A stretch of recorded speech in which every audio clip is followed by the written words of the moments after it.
kubanza nkabaza Imana nese kuri papa wundi ndagenda gute ndaca hehe ndaca mu nzira ndanyura hehe ndashaka nomero ze mubana natwe hano kuri cano umunsi ku wundi amahoro n'imigisha biva mu biganza by'Uwiteka bibane namwe mwese.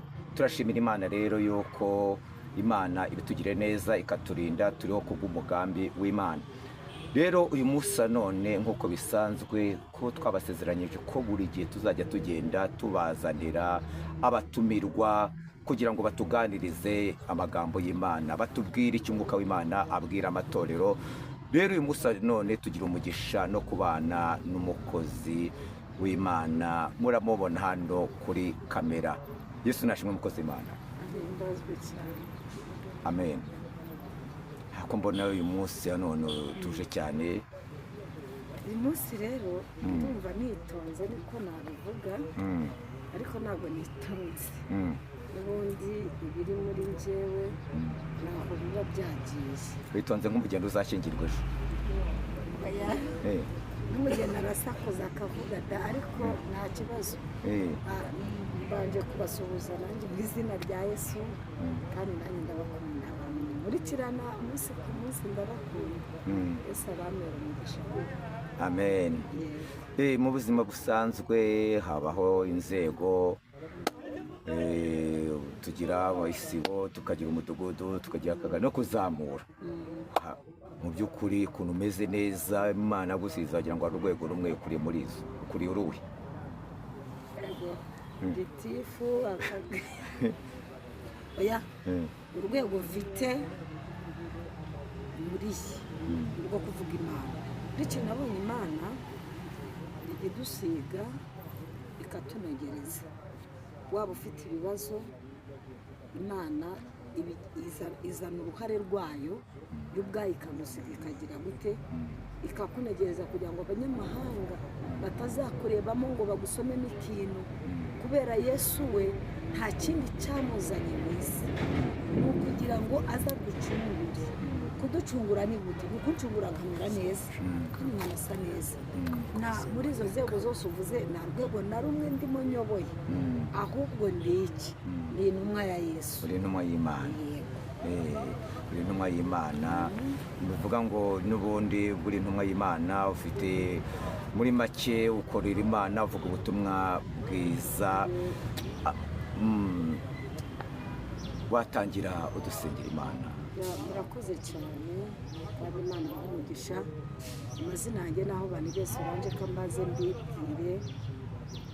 Ndi umumama, ntabwo ndi umukobwa utazandeba ukavuga ngo ndi umukobwa kandi ndi umumama rero ufite abana. Ibindi Yesu aduhana umugisha. Reka dusenge.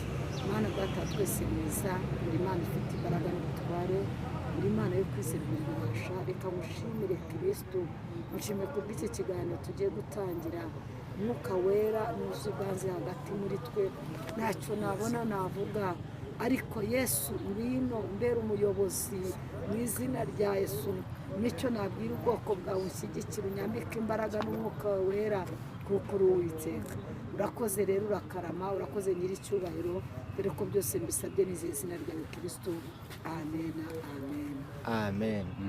Imana niguhereza umugisha. Hanyuma uratwibwira uravuze ngo uri umumama. Si ngombwa kukubaza abana kuko bishobora kuba ari ibanga ryawe. Turabona nk'uko mwene data abivuze usa neza, turabona ko ukeye koko biragaragara ko Imana yagusize, umubyeyi usizwe kandi biragaragara n'inyuma rwose. No ku mutima Imana igufasha bari ko bimeze.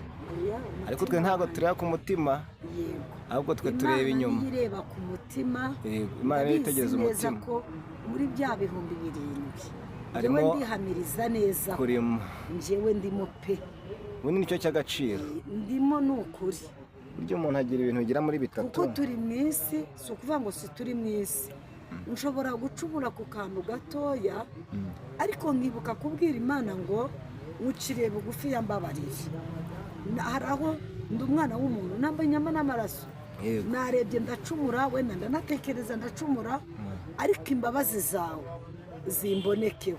Icyo gihe rero simba ameze nka wa wundi ukora bya bindi akagenda akagira gute akicecekera, ejo agakora ikindi, ejo agakora ikindi, ejo agakora ikindi, ugasanga byarangije kumera gute, byabaye umusaka ariko bajya babivuga, byabaye umwanda. Ariko ni byiza ngo nimba ukoze icyaha ukaba uzi ko ari aho utagenze neza mu bintu by'Imana, hari aho watandukiriye, kandi watandukiriye biragusaba ngo bwira Imana ngo Yesu mbabarire. Imana nayo iracicaye hehe? Ku ntebe y'imbabazi. Gushatse kuvuga ko wavuze ko uri umukristo, wavuga ko uri umwana w'Imana niba ntibeshyeho, gushatse kuvuga ko umuntu ashobora kuba ari uwa Kristo akaba n'umwana w'Imana akaba n'umunyabyaha, ibyo wabidutandukanyiriza gute? Kuba umwana w'Imana, uri umwana w'Imana ukaba n'umukristo ukavuga ko ashobora kuba yaba n'umunyabyaha. Kuba umuntu ari umunyabyaha akaba n'umukristo, ibyo wabidutandukanyiriza mu buryo bwo twese turi abana b'Imana. Yego. Ariko hari itandukanyirizo y'umupagani n'umuntu wamenye Imana. Yego. Ijambo ry'Imana tuvuga ngo abanshakana umwete nibo bazambona. Twese turi abana b'Imana, ariko hari akantu yashyizemo Yesu ngo abanshakana umwete nibo bazagira gute? Bazambona. Ngo nidukomanga tuzagira gute? Tuzakingurirwa. Ese nudakomanga urumva uzakingurirwa? Twese turi abana b'Imana, ariko twese siko tujya gukomanga. Njye nashatse kukubaza itandukaniro ry'umuntu ushobora kuba ari umukristo n'umupagani, itandukaniro ribatandukanya n'iri. Twese turi abana b'Imana kandi muba mu isi mwese, kandi ukavuga ko mwese mushobora kuba mwagwa mu cyaha. Hari ushaka Imana akayishaka mu mwete, hakaba na wa wundi utayishaka n'iki? Umwete. Urumva atari itandukanyirizo se? Gushatse kuvuga se ko wishakana umwete ari uzayibona. Kwishaka no kujya mu rusengero. Ojya gusenga, si ngombwa kujya mu rusengero. Birumvikana ko ushatse kuvuga ko uko umuntu akora amasengesho y'iminsi 2 cyangwa umunsi umwe, bose bahabwa umwuka umeze kimwe. Nshaka gusenga amasengesho y'iminsi 7, undi agasenga y'iminsi 3, bahabwa imbaraga zimwe? Ntabwo mbizi. Ntabwo bahabwa imbaraga zimwe. Wasenze menshi niwe uhabwa imbaraga nyinshi. None wasenze make agahagwa nkeya. None ku badukurikiye mangira ngo tubanze dusobanukirwe, tubanze tumenye icyo utubwiye wenda tugisobanukirwe, kuko wari uvuze ngo bishoboka ko umuntu ashobora kuba ari umukristo akaba yagwa mu cyaha, agakora icyaha, kandi tuzi ko Bibiliya iravuga ngo umuntu wese ukora icyaha wese ni uwa Satani. Kandi tukamenya ko umuntu wa Satani byanga bikunde ari umunyabyaha kandi kazajya kurimbuka. Umuntu w'Imana akaba agomba kuba umukristo ntakore icyaha. Twese tukaba tuzi ko b'Imana, ariko hari ahantu dufite itandukanyirizo. Muri make ubundi washatse kuvuga ko wenda aho umupagani n'umukristo batandukanira ni wa muntu wakoze icyaha ariko agatitiriza Imana, akavuga ati nubwo nacumuye reka nshaka umucunguza ncungure. Wenda aho ndakumva cyane. Niho hantu nashakaga ko abadukurikiye ubahereza itandukaniro ryo kuba umupagani no kwitwa umukristo. Twese dushobora kuba twagwa muri bimwe, ariko itandukaniro ni wa mwuka ushobora kukubwira ati wacumuye, kukubwira ngo wacumuye, ukumva uwo mutima uri kugukomanga, ukumva ko ugomba kugira gute, kujya gusaba Imana iki imbabazi. None mubyeyi munyemere nababaza akantu gatoya. Muri ino minsi uko ndabona mushobora kuba mwarakiriye agakiza kera, ese wenda niba bishoboka maze nk'igihe kingana icyo wakiriye agakiza, kuko ndabona uri nk'umubyeyi kuko ufite indangagaciro ya Gikristo, kandi ushobora kuba warakiriye agakiza mu myaka itari mikeya. Niba wibuka ushobora kuba warakiriye agakiza nka ryari, kugira ngo nkubaze bitewe n'igihe wakiriye agakiza. Imyaka ni 12. Numva ntabwo uri mutoya mu by'uru rugendo, ushobora kubuza ibintu by'Imana. Icyo ibintu by'Imana mbiziho. None impamvu nkubaje kubaza cyane, urabona igihe tugeze mu gihe ubona ko kimeze nk'aho kiruhije. Ni igihe abantu bose bavuga ko ari abakristo. Uhuye nawe akakubwira ati ngiye gutya nteze agatambara ndi umukristo, kuba tutahuriye mu kabari ndi umukristo, kuba utambonye nsambana ndi umukristo, ariko ngashaka gutandukanya aba bantu, kuko abatubwira ko ari abakristo nibo ujya kubona kuri iyi mihanda ukabona baje gusebanya, ukabona barimo bari mu ngeso ubona n'umupagani atatinyuka. ntabwo umuntu ukijijwe yaza gusebya mugenzi we, ntabwo bibaho. uwo nguwo tumwita umurokore. nari nshatse kukubaza wenda iyi minsi dusohoyemo turimo muri iki gihe, muri iyi minsi wenda uyiduhurize n'igihe wakiriye agakiza uko byari bimeze, dushingiye wenda uko Bibiliya ivuga. iravuga ngo mu minsi y'imperuka haza ibihe birushya, abantu bazabikuna badakunda ababo.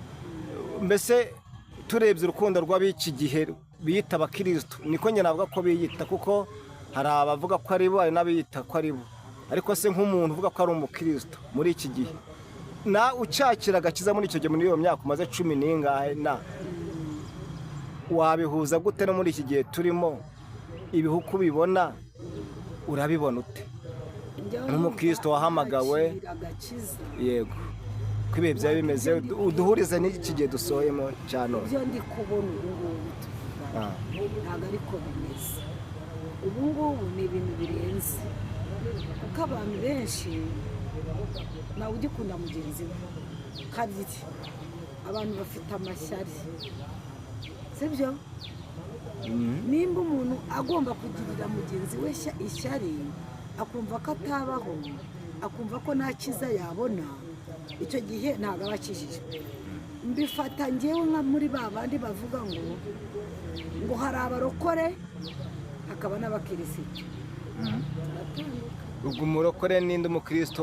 umurokore ni wa wundi waciye mu idirishya, ntabwo yigeze aca mu muryango. hari n'abaca mu idirishya se? none badacamo. ubwo ni iry'urusengero cyangwa ni iry'inzu babamo? urusengero. ba bandi bajya kureba ngo batuye aya, sibyo? runaka agiye yambaye umupira usa utya, runaka agiye yambaye ipantaro isa itya, yambaye ishati isa gutya. uwo ni umurokore udakijijwe. umurokore nyamurokore ukijijwe ni umukirisitu. umukirisitu yaciye mu muryango, yikorera byose, hari ibyo areba n'ibyo atagomba kureba. yego. hanyuma wenda hari nigeze nkubona kuri cano zitandukanye wenda kuzo nabonye, nigeze mbona rimwe na rimwe uvuga ko ari ibintu Imana igutumaho cyane kubwira abantu, ari abadukurikiranye, wenda ashobora kuba ari nk'umuntu wenda wakubonye nk'uko nanjye nakubonye, uvuga ko Imana gutumye ku bantu, ikubwira kuburira abantu, bamwe babwira ngo nibareke ibyaha.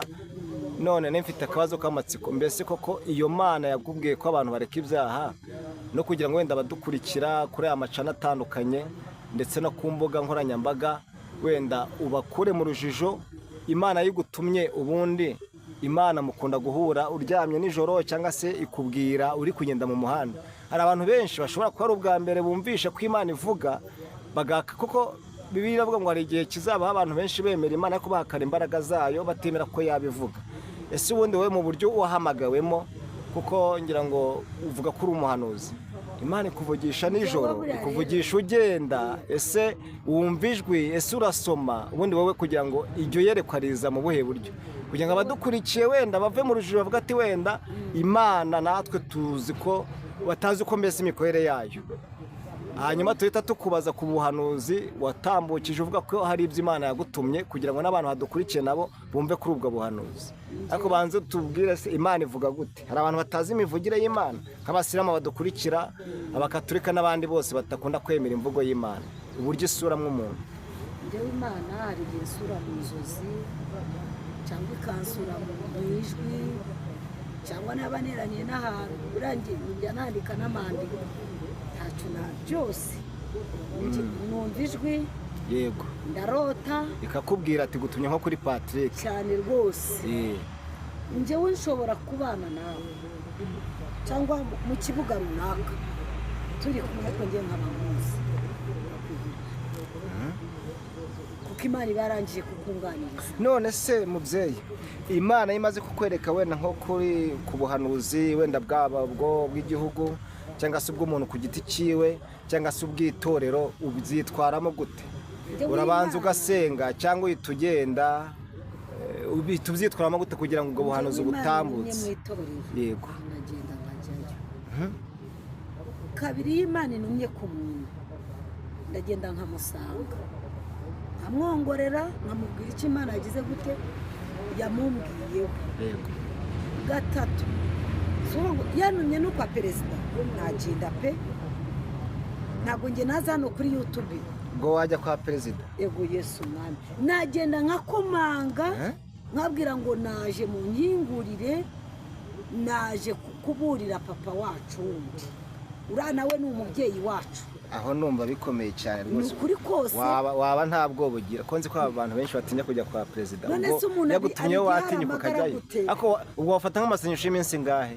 y'iminsi 2 ayibiri cyangwa 3. ubwo ni ukuvuga ngo wabanza ukayibaza ngo ubuhanuzi Nabanza umpaye nkayibaza senga ngo- yingahe kugira ngo umenye ko ari wowe. ndaca mu yihe nzira nta kindi ngomba kubanza kubaza Imana. Yego. nayibaza ni unumye kuri papa wundi, nawe tugomba nawe tumwita papa Ni rigaho. umubyeyi hoya ni umubyeyi. ni umubyeyi. yego Kubera ko biravuga ngo Ugomba nta buyobozi bwose bubaho butashyizweho n'Imana. Yego. Birumvikana. ngomba hari Kurinda. n'ikinyamakuru kimugeraho vuba, Yego. agomba kumva vuba akanyumva ndanyura hehe. icyo gihe si uko ibi byacu ibi byanyu atabibona, arabibona, ariko hari icyo aba agenewe runaka agomba kumvaho ibimugenewe bwite. ngomba kubanza nkabaza papa wundi nkamubaza nese papa uriya ndamugeraho nde. Imana yamara kumbwira ngo uragenda gutya uragenda gutya, ubundi nkagira gute nkambara nkagenda. yambwira ngo genda wambaye gisirikare, najya gusa imyenda ya gisirikare nkayambara ko ndi umusirikare ku rugamba wa Kristo. ndi umusirikare wa Yesu. ngomba kugenda nkambara imyenda ya gisirikare nkagenda nyambara. yambwira turambara ya gipolisi, nagenda nkayisaba nkayambara. yambwira ati genda mbare ya gisirikare, nagenda nkayisaba. ntabwo bayinyima, nabwo ngenda umusirikare wande wa Yesu. Ubwo numva ngo ni Imana bakuyoboye inzira wagomba gucamo. inzira yancishamo yose kugira ngo ngere kuri papa wundi, kugira ngo muburire mubwire icyo data mushaka. nkagenda nkamugeraho nkamubwira icyo Imana imubwira, cyaba icyiza cyaba ikibi nkakimubwira, narangiza agagira gute Ugataha. Niko bimeze kuko ngasoza ubutumwa Yesu yanjye. buriya ni nako Imana yagize ivuga ngo abantu banyu ngo bapfuye bazira kutagira ubwenge. tugomba kugenda nk'abanyabwenge. Buriya ni nayo mpamvu buriya ngira ngo wenda tubihuze cyangwa se ugire nabi ugira inama wenda muri aka kanya gatoya. nk'abantu b'abahanuzi Wenda nk'umuntu ari nk'umuntu Imana ituma, yego yamutuma ku muntu akagenda atasenze. oya Nk'uwo muntu wamugiriye ihe nama? icyambere Kandi Imana imutumye ku muntu utazi uko ubuhanuzi bukorwa, utazi uko mbese utazi uko umuntu atumwa. Imutumye ku muntu wenda se nakwita umupagani. Imana yanumye ku muntu utazi Imana. Wamugiriye ihe nama nk'uwo muntu Imana ishobora gutuma ku muntu ntabanze kubisengera agahita agenda? ikintu agomba gukora, agomba kubanza gusenga Imana. yamara gusenga atese ndi bugende gute.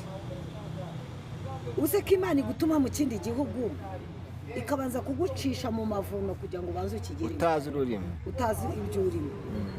ushaka kuncisha i Bugande kugira ngo uzagere muri Amerika, biterwa n'ukuntu Imana yashatse kugira ngo ngire gute, ngire haha njye kuvuga ubutumwa bw'Imana. ariko icyo gihe za nzira ndi bucemo ngomba kubanza nkazisengera Imana. yego.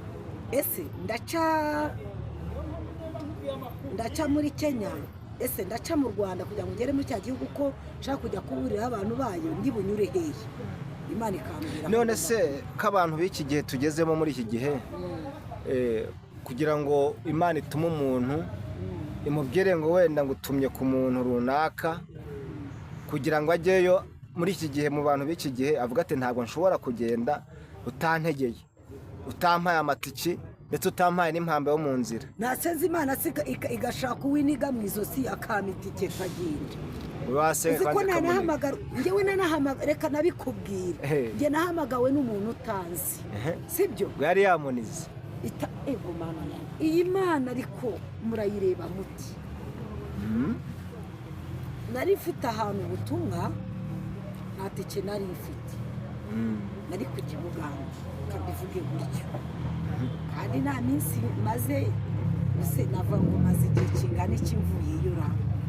nta byumweru bibiri birashira njye mvuye Uganda yego ngira Imana ngo nta matike mfite kandi wantumye ndakora iki ndagenda n'amaguru nzagereyo kubwira aba bantu nzagenda gute nari njye ahantu bita Nyakivara urumva ni ahantu kure Imana yagutumyeyo cyane rwose yaje irakubwira ngo ndagiye haguruka uve hano mu Rwanda ujye i Bugande utega imodoka ugenda ndagenda nkubwira buri buke ngo utumye ku muntu cyane iraguhagurutse Mana we ntabwo woroshye uri umukozi w'Imana Solange hari vuga tega amatwi mbaze mbibabwira mw'iyo minsi narasinze mbwira Imana ngo nshaka ngo ndagenda gutya hari umumama twari tumaze iminsi tuvuga ariko icyo gihe yari yaracecetse atakimvugisha iryo joro ngewe ubwanjye yarampamagaye arambwira ngo ndashaka kuguha amafaranga y'urugendo ushaka kugenda ariko ndaguha amafaranga y'urugendo sibyo amafaranga ndagenda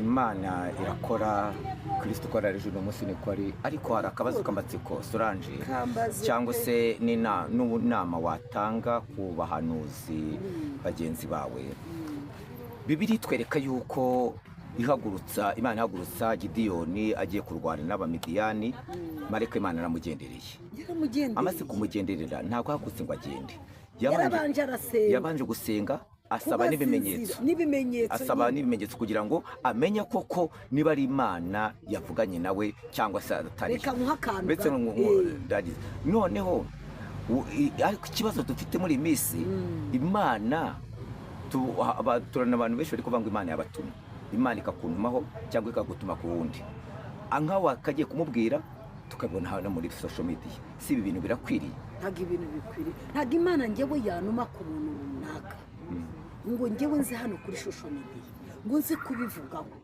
hoya buri inshuro nyinshi mu mbona iba yanumye muri rusange ku isi yose ngomba kubwira abantu biki nimba waranambuye wambonye nikuri n'amabuye muri iyi minsi nagiye nkora ibintu byinshi Imana ari kumbwira bivuga ngo nabwiraga abantu b'isi yose kandi ndabizi ko benshi hano wabonye n'ibye agatora n'ibye undi agatora utarava aho ngaho ntarakibagirwa ako kantu nibyo niho nashaka no kuganisha kugira ngo nze kukubaza ndabonye wikoreye hamwe amabuye hamwe mbona wikoreye n'intebe mbese ari ahantu Imana irakubwira ngo ikorere amabuye cyangwa nuko uvuga ati mu buryo kugira ngo abantu baze kunyumva ni nk'iterabwoba cyangwa se wenda no kugira ngo abantu bamenye ko ari Imana igutumye koko kugira ngo bagutinye cyangwa se ni Imana yakubwiye ngo ikorere ari amabuye ikintu Imana yambwiye nta kindi Imana ashakaga kwereka abantu benshi bagiye bikorezwa ibintu biremeye